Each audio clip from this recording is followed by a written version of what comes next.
Veshinka yetishtirishda rejalashtirib yurganlarga maslahatim bor. Birinchi o'rinda xonaga e'tibor beramiz. Xona, eshik, derazalari bo'lishi kerak. Sababi havo kirib, sirkulyatsiya aylanib chiqib ketishi uchun. Toza havo juda ham muhim. Ikkinchisi, svet bo'lishi kerak. Chunki hosil chiqqan payt yorug'lik juda ham muhim.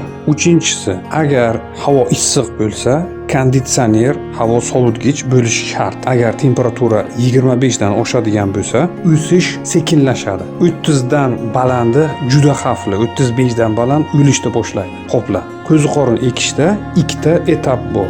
Inkubatsion davri, ya'ni birinchi 15-17 kun. O'sha payt ekkan qoplari ichidagi shulg'alar oqarish davri, inkubatsion deyiladi. Bu juda ham nozik davr. Shu payt temperatura iloji boricha 20, 22, 18 ham bo'ladi. Undan pastiga ham oqaradi, lekin sekin, lekin baland bo'lmasin. Ana shu paytda ertalab 2 soat toza havo, kechqurun 2 soat toza havo. Skvoznya qilmagan holda. Maqsad ichkaridagi rasvo, o'sha har xil gazlarni chiqarib turish kerak. Undan keyin hosil beradigan davri boshlanadi. Unda iloji boricha temperaturani 20 dan pasaytirsangiz, bu qo'ziqorin hosilga kirishiga signal bo'ladi. Qancha temperatura past bo'lsa, endi u ham chegarasi bor. 15, 14 gacha bo'lsa agar, hosillaringiz juda ham chiroyli, sekin o'sishi mumkin, lekin sekin o'sgan sabab atrofdagi namni o'ziga yaxshi olishga ulguradi va juda ham og'ir, go'shtli bo'ladi. Urug'ning navi ham K17 degan nav bor. Juda ham zo'r, gibrid, sovuqqa juda ham yaxshi o'sadi.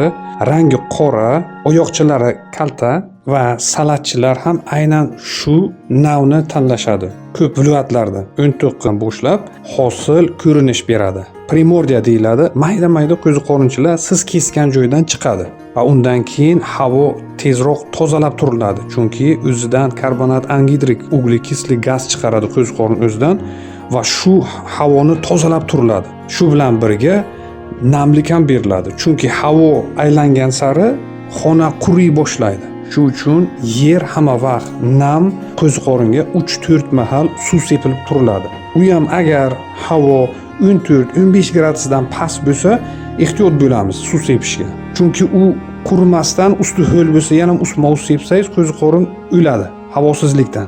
Suv plyonkada qoplab oladi. Ungacha yetmaslik kerak. Sizga batafsil ma'lumot kerak bo'lsa, Telegramdagi gruppamizga ulaninglar. Men sizga ma'lumot beraman. Ekishdan boshlab to parvarish qilib hosilni uzganizcha.